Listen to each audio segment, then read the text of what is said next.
इस बजट में पॉजिटिव चीजें आपको जो नजर आती हैं वो ये कि पिछले सालों में देखें तो पहली दफा हमने देखा है कि आपका जो टोटल एक्सपेंडिचर है वो कम हुआ है बजट का।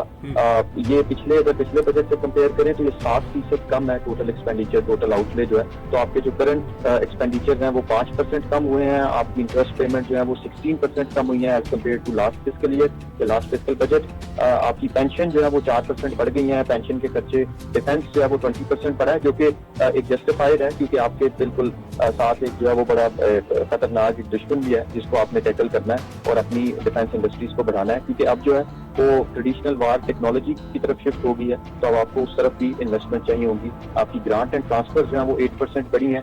एक बड़ी खुशाइन चीज है जो कि हमेशा से हम लोग चाह रहे थे कि होनी चाहिए, सब्सिडीज का रैशनलाइज होना। तो इस दफा 13% सब्सिडीज जो है वो कम हुई है अगर आप उसे पिछले बजट से कंपेयर करते हैं। जो आपका running of the civil government है वो 16% इंक्रीज हुआ। आपकी इमरजेंसी की जो एलोकेशन है वो 24% इंक्रीज हुई है। आपकी डेवलपमेंट एक्सपेंडिचर और नेट लैंडिंग जो है वो 23% कम हुई।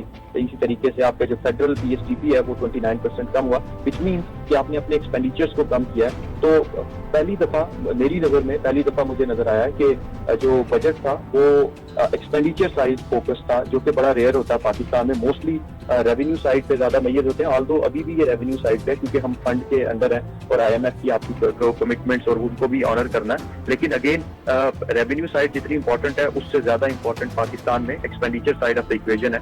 जितना फोकस एक्सपेंडिचर्स पे होगा, उनको रैशनलाइज करने पे होगा, उन्हें प्रोडक्टिव बनाने पे होगा, उतना ज्यादा आपकी इकोनॉमी में जो रेवेन्यू और एक्सपेंडिचर्स का जो वाइडेंड गैप है वो कम होना शुरू हो जाएगा। और फिर आप उस चीज को जो आपने रेवेन्यू टैक्स रेवेन्यू कलेक्ट किया है उसको बेटर वे में रिसाइकल कर सकते हैं।